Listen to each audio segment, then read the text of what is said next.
Start strong, finish strong. Wolf is always scratching. Let's roll. Up at 3:45 a.m., cardio by 4:45 a.m., hitting the iron by 6:15 a.m., in my pickup truck by 7:15 a.m., heading to work, ready to get after it, ready to shoot. There's no substitute for hard work. I'm gonna make something out of myself, and it's gonna be so good, it's bad.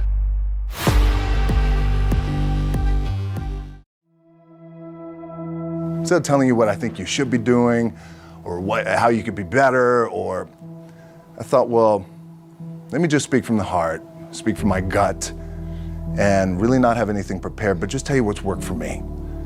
And maybe some of the stuff that's worked for me might work for you now, currently, presently, as you guys have your goals and ambitions, but then further on down the line, as you guys continue to live your life. This idea and this notion that you could be anything you want, and you can accomplish anything you want, right? We hear that. You've heard that from the time you were little boys. You hear that now. You're already incredibly accomplished. You guys know that. The thing that has worked for me is to remember the hard times. So, and I'm sure you guys all have your processes. And again, I'm going to tell you what's worked for me. So before a big movie comes out, before, back in the days when I was wrestling with WWE, a WrestleMania match, anything big that would happen, I would always take a moment and I'd just remind myself, all right, I was evicted when I was 14. We were kicked off the island. We couldn't live in Hawaii. Had no place to live. A lot of shit happened then when I moved to Nashville. I was arrested multiple times by the time I was 16 years old. I would remember that, and it allows me then to be present in the moment and understand, holy, the stuff I have around me right now, this is the shit that I dreamed of when I was a kid. I am here.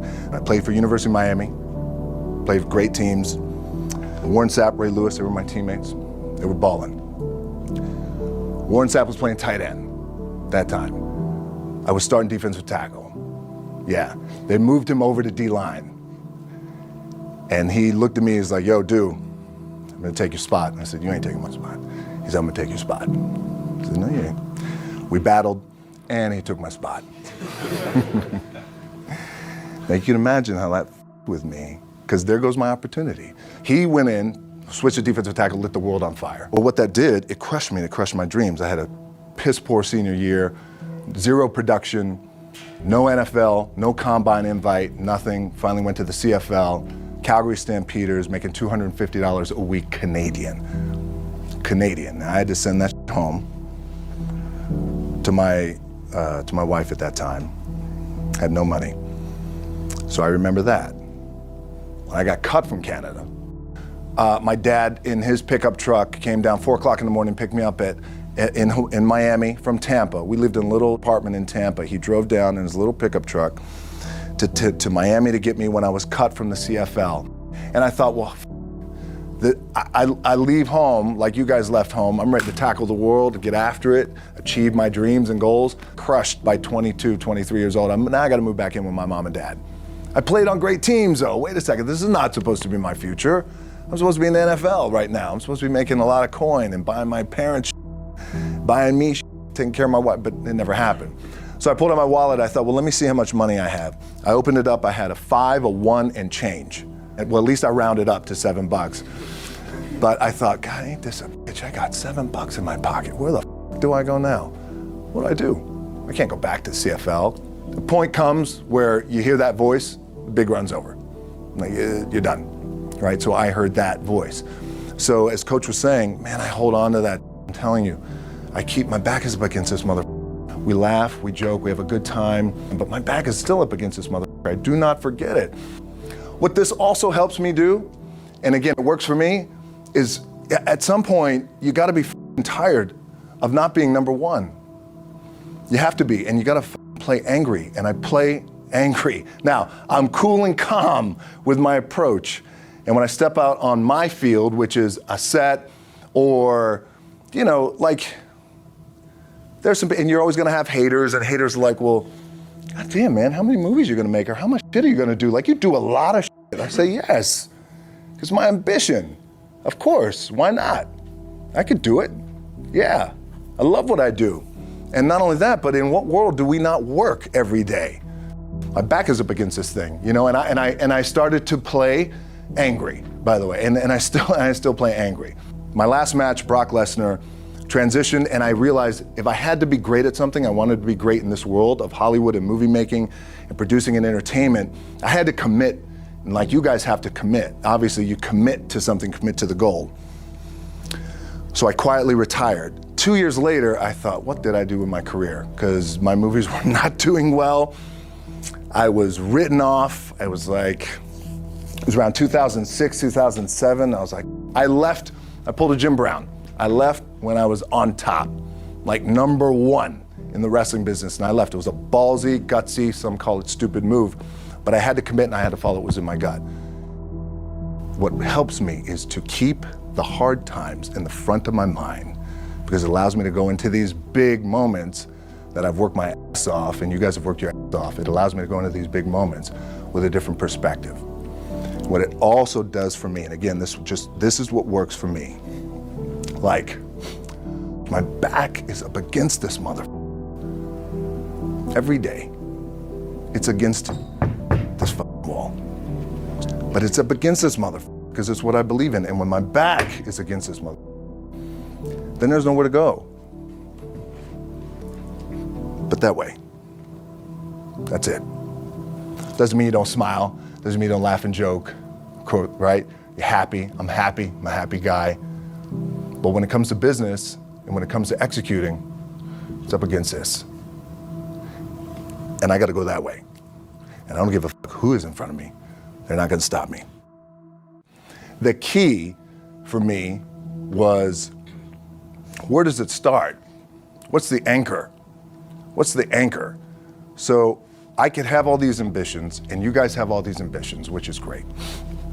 It's important. I'll play this role, you'll play that role. I'll execute this thing, and it'll come out this summer. You guys will execute this thing during the summer, right, when it's time to really put in a lot more work. But the key with me is just always finding what the anchor is. And the anchor is getting up at 4 o'clock in the morning every day before anybody else and grounding my thought process is in the no one will outwork me. No one. I love and I respect you guys. Motherfucker won't outwork me. All starts with this. 2 hands, putting it to work. My last match in WWE, I'll share this with you guys too, is that, again, because there's a little bit of takeaway here from all this, is I wrestled John Cena, and I went in, I think it was 2013, I went in WWE champion, and we went in MetLife Stadium. We had a record-breaking attendance, which was amazing that night. We accomplished our goal. So I wrestled with John Cena. We had 45 minutes planned for the match. It's nonstop go, right? So your conditioning is tested. And at that time, I wasn't full-time in WWE. I was just doing these spot matches where I was still shooting G.I. Joe, I think, or Pain and Gain at that time. It was Fast and Furious 6 in London. Had to travel in the ring, get all my ring work in, travel back to shoot Fast and Furious, then back, WWE Raw, doing those shows. The big build-up to WrestleMania against John. We get to MetLife Stadium. It's a big night. This is it. It's game night, right? It's championship night for me. 45-minute match planned out. There's no cut. There's no, all right, well, let's pick it back up tomorrow. You know, it's go time. It's just like you guys in a game. I'm getting scared because I'm thinking, man, well, what happens if I pinch something or something like, you know, I don't know, your mind starts fucking with you in the moment. There's 85,000 people, your adrenaline's rushing. Thinking, man, what happens if I'm gonna lose my leg or some shit like this, if I've just done something to my artery? Final move of the match is his big finishing move. And I remember I'm getting up and I'm turning like this because I have to fall into him. He's gonna hit me with his big finisher. I remember turning into John and he says, and I remember thinking to myself, God, please don't let this be too bad. Just take care of me. Take care of me. Bang! Comes in the back, I get to the back, I can't move. Now I'm getting a little nervous. Get on a jet, rushed home to my doctor's down in Florida, and get an MRI, find out that I have completely torn my adductor, the top of my adductor and my top of my quad off my pelvis. What I was proud of was walk out on my own, but not only that, but in this moment where the odds are against you, people are watching, your team's depending on you, you either say, I'm done, or this whatever the is going on, it's temporary, and it may fuck me up at some point down the road, but I'm not gonna let this opportunity go by without giving it my all. As you guys know, there's nothing you can't accomplish. You're gonna go on, you're gonna become world champions. The key for me, what I think one of the keys is, remember where you came from, keep that in the front of your mind, and when shit goes bad and it goes sideways, a lot of shit does, you're getting booed out of the building, or you're coming through this injury, or people are writing you off, oh, you guys ain't make it, any of that, you gotta keep it in here. And it really has to, it should drive you, it should. It works for me, it should drive you. You get all the talent in the world, it's all here. Really the two things I wanna say are, you gotta be the hardest workers in the room, and don't f the opportunity out.